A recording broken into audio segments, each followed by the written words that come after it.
Good evening and welcome to the live broadcast of Rocket Lab's final mission for the year, a dedicated launch for Synspective. Tonight's mission will be our 7th Electron flight this year and our 17th mission overall. My name is Max Muncy. I'm a data analyst here at Rocket Lab, and it's great to be joining you once again from Rocket Lab's Mission Control Center here in Auckland. This is a live view of Electron on the pad at Launch Complex 1 as it awaits its 11:09 p.m. New Zealand time launch. We're just 15 minutes away from liftoff as our launch operations team completes their final reviews and checks for liftoff. The weather is looking clear and all systems are currently go for an on-time launch this evening. Our mission requirements dictate we have an instantaneous launch window tonight, which means we only have a single moment in time for a viable liftoff. If we need to stand down for any reason, we do have plenty of backup opportunities over the next few days.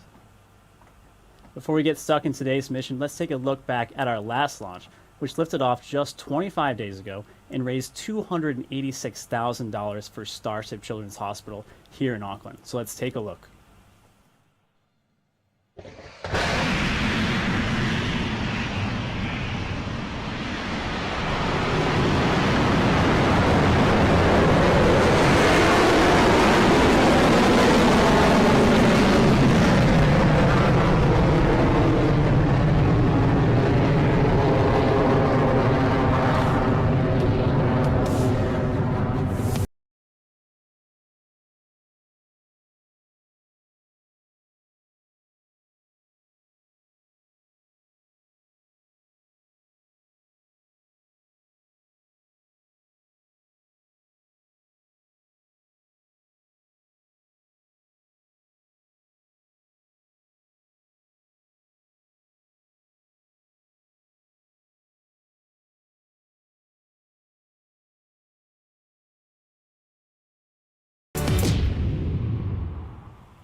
That mission launched just a few weeks ago and carried 30 satellites to orbit, bringing our total number of satellites deployed to 95.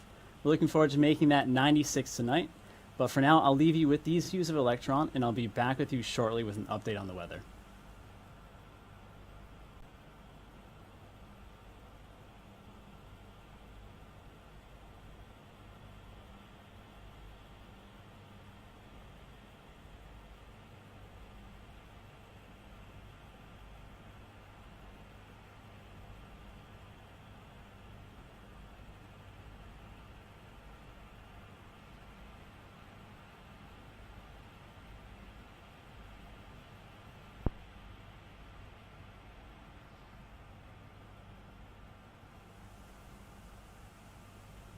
So we're now at T-minus 13 minutes and all systems are go for an on-time liftoff this evening.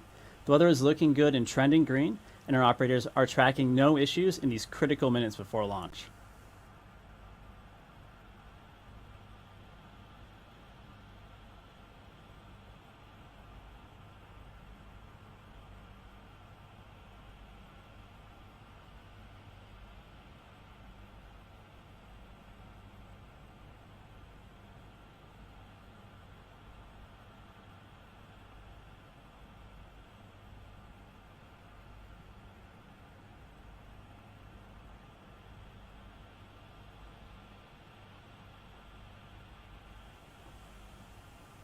Right now, we're just T-minus 12 minutes away from our targeted launch time. Let's listen into Mission Control as they conduct their final health checks on Electron systems.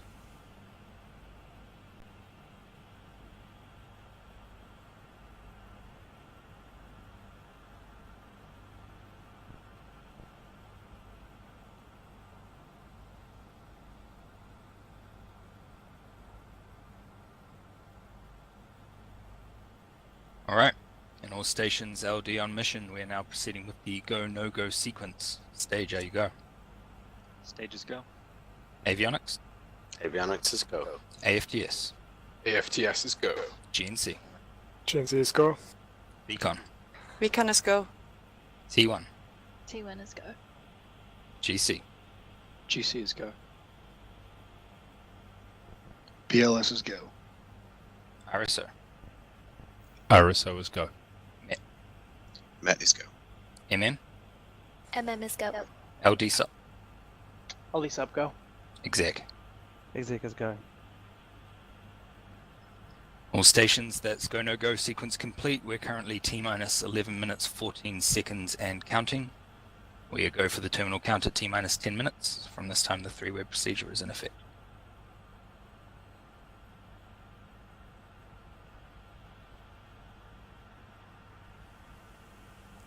And you've heard it there, our operators and launch vector have confirmed Electron is go for launch. We're at T-minus 10 minutes before target liftoff, which should give us some time to talk about the customer on board. Tonight we'll be launching the Strix Alpha satellite for a Japanese company called Synspective, which specializes in synthetic aperture radar data and solutions, also known as SAR. If you're wondering why we named the mission The Owl's Night Begins, the clue is in the name of the Synspective satellite, Strix, which happens to be the genus of owls. The satellite launch today will be the first of Synspective's planned constellation of around 30 SAR satellites. The satellites are designed to provide images that show millimeter-level changes to the Earth's surface from space, through clouds, and at any time of day or night. Because it's so accurate and available in all weather, SAR data has a wide range of uses, including urban development planning, construction and infrastructure monitoring, and even disaster response. Synspective also recently announced a land displacement monitoring service that detects land variations using their SAR data, which can be particularly useful in things like planning construction projects. Advanced satellite-based solutions like these will continue to grow at today's launch. Here's a little bit more about that company, Synspective.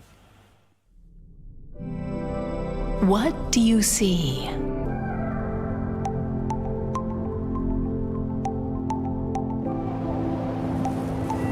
The state of our world?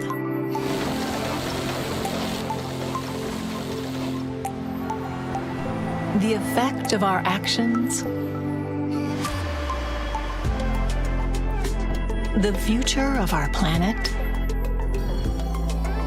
The world is full of uncertainty when we can't see what's hidden.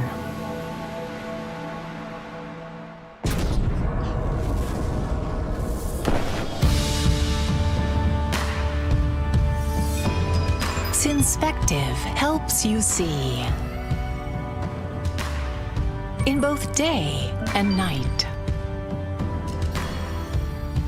through cloud and rain,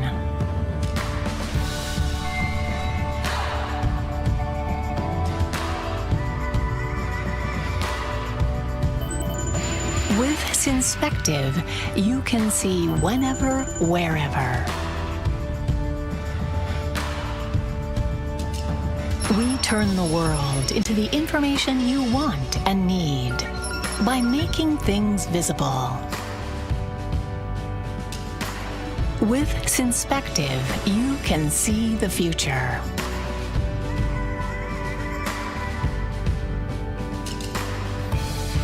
When you see things clearly, you can see the way forward.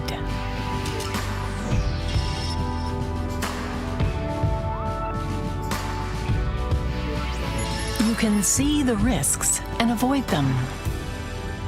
What I want to do is upgrade our vision to change the world together. With a new outlook, we can see ahead and reinvent our future.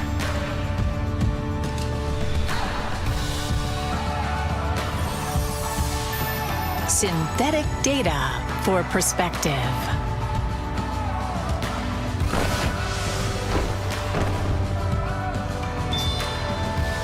Synspective.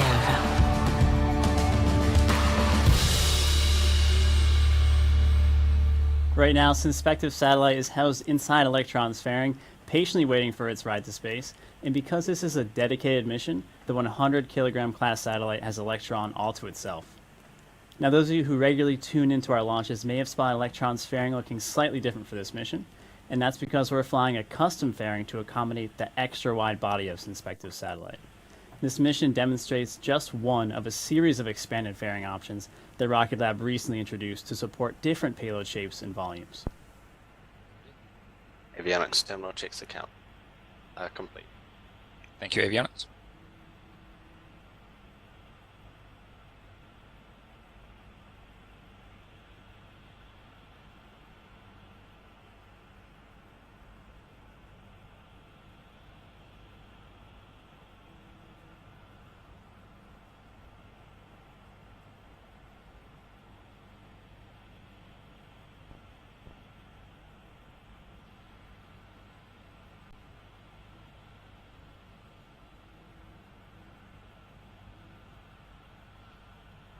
Avionics LD mission. Go ahead. Please proceed with sequence 48. Enable AFTS for flight. Copy that.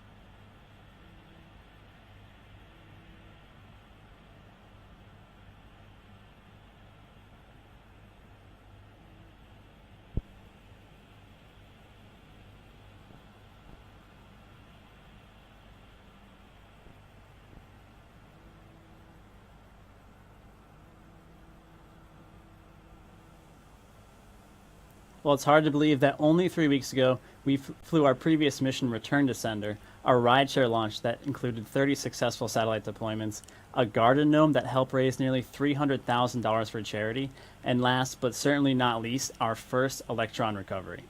For the very first time, we brought Electron back to Earth underneath a parachute and fished it from the ocean a few hundred kilometers downrange from where it had launched just moments earlier. Our first Electron recovery was a huge milestone for the team and our recovery plans, and is setting us on a strong path to make Electron a reusable launch vehicle. We caught up with our CEO Peter Beck earlier this week for a quick update on all things recovery. Congratulations to the recovery team. That team has pulled off a miracle with re-entry of Electron in the first ever attempt.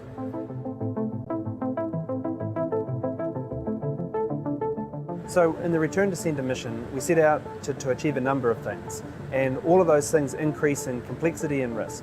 The first thing was to reorientate the stage and get it in the right angle of attack. We've done that a couple of times before, so that was obviously very successful. And the next big thing was to start deploying the parachute systems. And we ticked off each one of those milestones one by one in a very successful manner, and then ultimately splashed down the stage at a really low velocity into the ocean in wonderful condition. So that was kind of like the giant tip. And in fact, there's even components on that stage that we intend to refly in an upcoming mission. So the thing I'm most excited about reusable Electron is two things. One, we can offer many more flight opportunities because we don't have to build so many rockets. And right now, we're pushing one Electron rocket off the line every 30 days. If we can reuse Electron, then we can create a lot more flight opportunities. Equally well, if we can reuse Electron and get them back in the condition that we're hoping now, it completely changes the economics of the small launch industry, which I think for our customers is really exciting. Electron is a reusable rocket. It's a great milestone, and I guess something a few years ago that I didn't even think was possible, so that makes it even more sweet.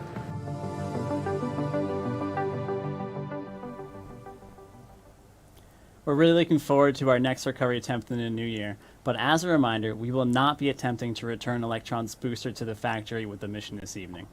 We're now at T-minus 3 minutes to liftoff, with all systems green in the final countdown, so I'm going to hand you over now to the operators in mission control to listen in on their final calls ahead of liftoff. Computer as goes a green. Confirmed. Beacon, please lock the auto sequence and confirm. Locked. All stations LD on mission. We are currently go for auto sequence start at T-minus 2 minutes, and at this time I can confirm LD is go for launch.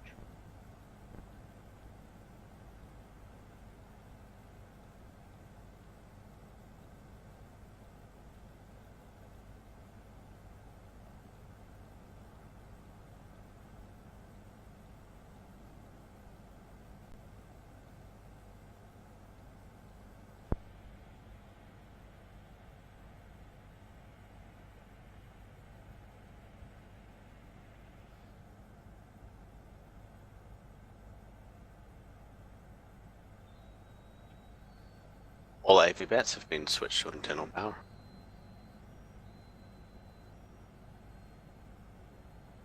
Vehicle is on internal power.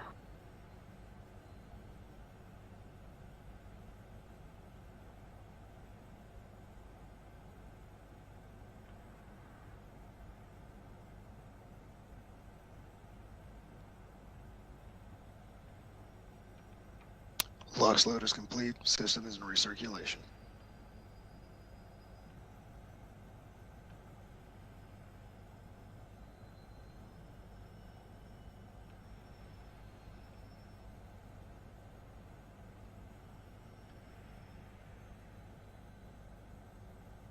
Anti-gas ring disabled.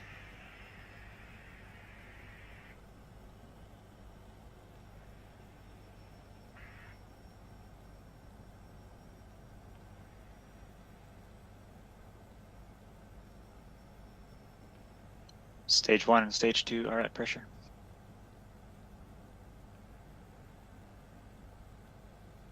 High flow engine purge is enabled.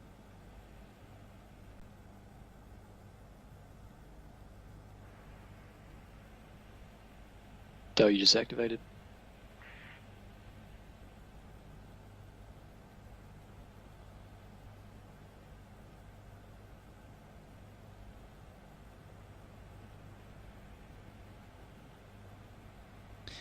T-minus 20 seconds and counting.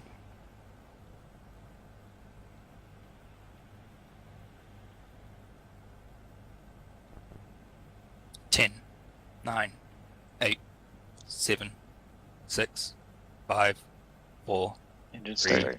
2.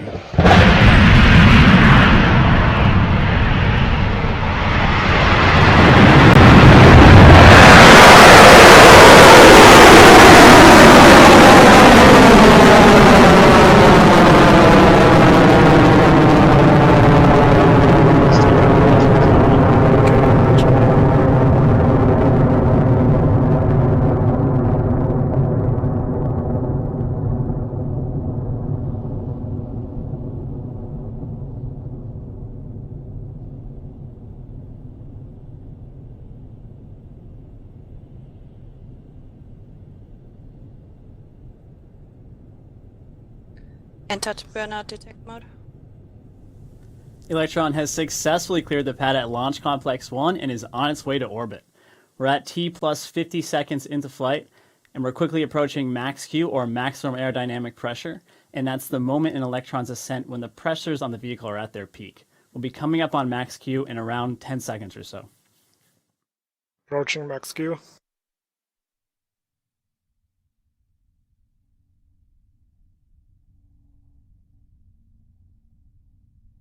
And cleared max Q. And we just heard the call there. Electron has cleared max Q without any issues and is continuing on its way to space.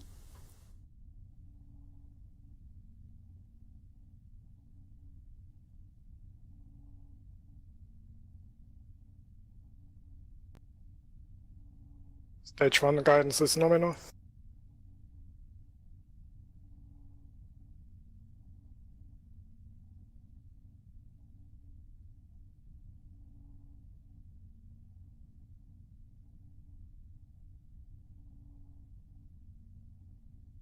Stage 1 propulsion is nominal.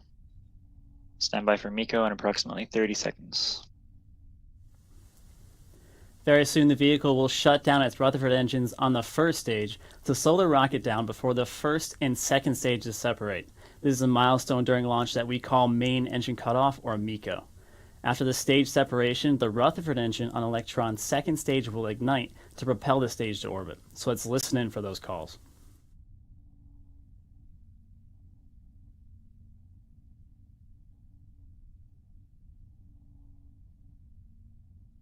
MECO confirmed. Stage separation successful. Stage 2 ignition confirmed.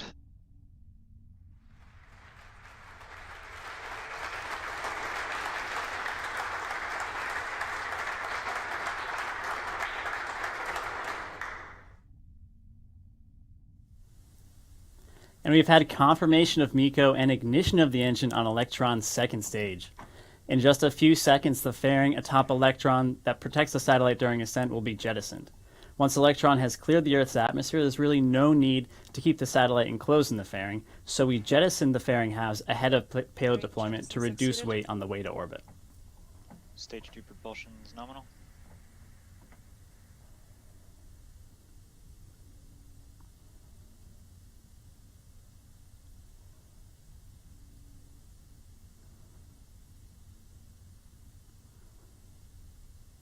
And that's a successful fairing jettison. So Electron's second stage is continuing to orbit as we approach a process unique to our rocket, a maneuver that we call the battery hot swap, and that's coming up in around 3 minutes' time.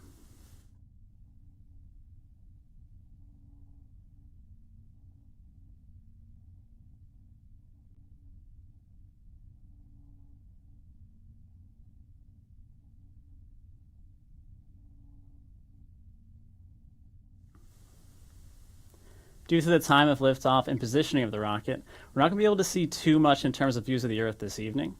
But what we can see is that we're at T plus 4 minutes into the mission. And as we mentioned before, our next major milestone coming up is the battery hot swap.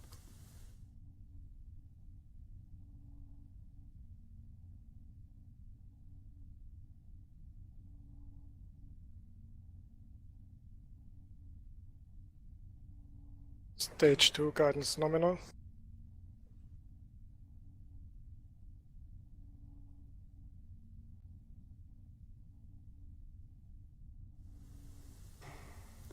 If you take a look at the top right of your screen, you'll see the live telemetry coming down from the vehicle. Electron continues as expected at a speed of 12,000 kilometers per hour at an altitude of 174 kilometers, with hot swap coming up in just over a minute.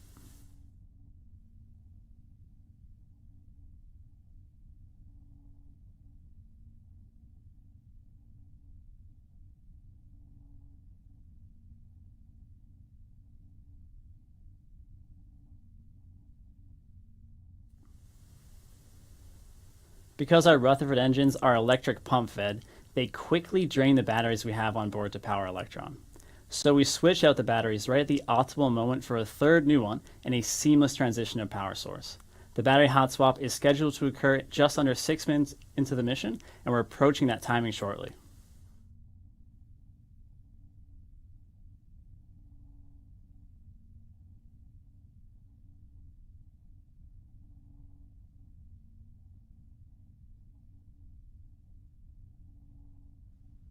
Battery jettison confirmed. Hot swap successful.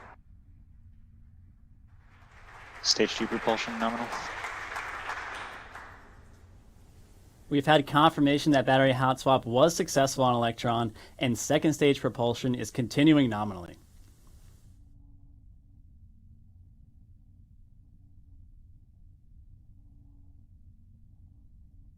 AFDS is saved.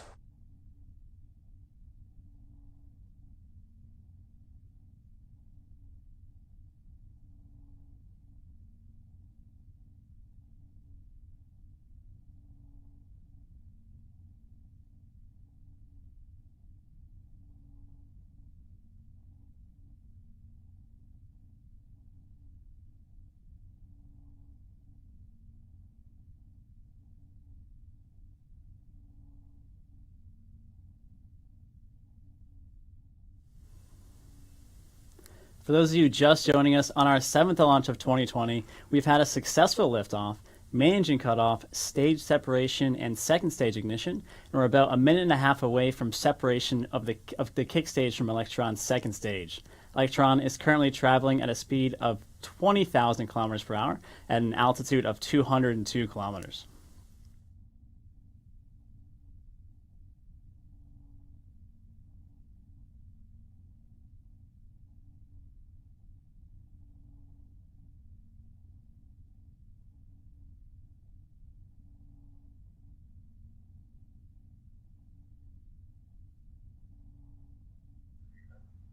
H3 battery discharge. We've got a nice view of that stage 2 Rutherford engine on your screen with Electron well on its way to orbit. This second stage carries the kick stage that the Strix Alpha satellite is attached to before the payload is deployed to its final orbit. We're now approaching stage 2 separation from the kick stage, but first the Rutherford engine on the second stage will throttle down before shutting off completely to allow for a clean separation. We call this SECO, or second engine cutoff, and this separation of the stages will place the kick stage in an elliptical orbit around the Earth for a coasting period of around 40 minutes or so. After that, the kick stage's Curie engine will ignite to circularize the orbit around the planet before the payload is deployed.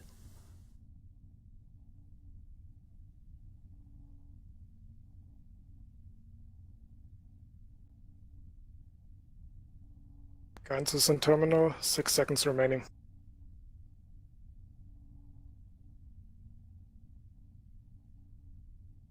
SECO confirmed. Stage 3 separation confirmed. And nominal transfer orbit is achieved.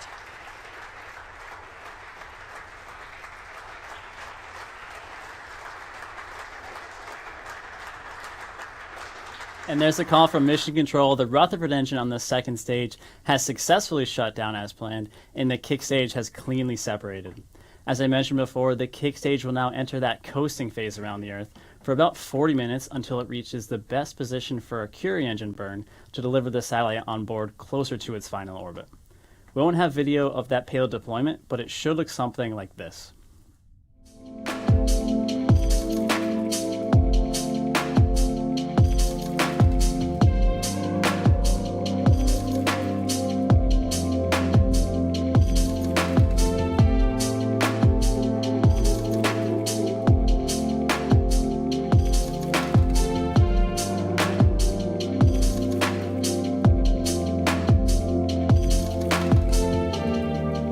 Keep an eye out on our social media channels for news of payload deployment within the next hour. So this is our last launch for 2020, but if you're looking for a new challenge in 2021, we're actively recruiting for close to 100 roles across all aspects of the business. If you think you've got what it takes to launch rockets and put satellites on orbit, then check out the careers section of our website at rocketlabusa.com. Now, before we close out tonight's webcast, I'd like to take a moment to thank our mission partner, Synspective, for entrusting us with the first satellite of their constellation. It's an honor to work with such an inspiring and innovative organization and to be providing them with dedicated access to orbit. We'd also like to thank each and every one of our mission partners this year. We're grateful for your steadfast support, and we're proud to have continued delivering access to space throughout a challenging year globally. Last but not least, thank you to every one of you who tuned in or followed along on our 7 Electron launches this year. Space has a special way of bringing people together, and we're grateful to be part of such a passionate, curious, and supportive community worldwide. We can't wait to be back with you earlier in the new year to kick off an even bigger 2021. We're looking forward to many more launches and Photon missions, our first mission to the moon for NASA, which will be really cool, continuing to develop Electron as a reusable launch vehicle, and so much more. Without a doubt, it's going to be our biggest year yet. So from all of us here at Rocket Lab, thank you for joining us for today's broadcast, and happy holidays to you all. This is Rocket Lab Mission Control, signing off for 2020.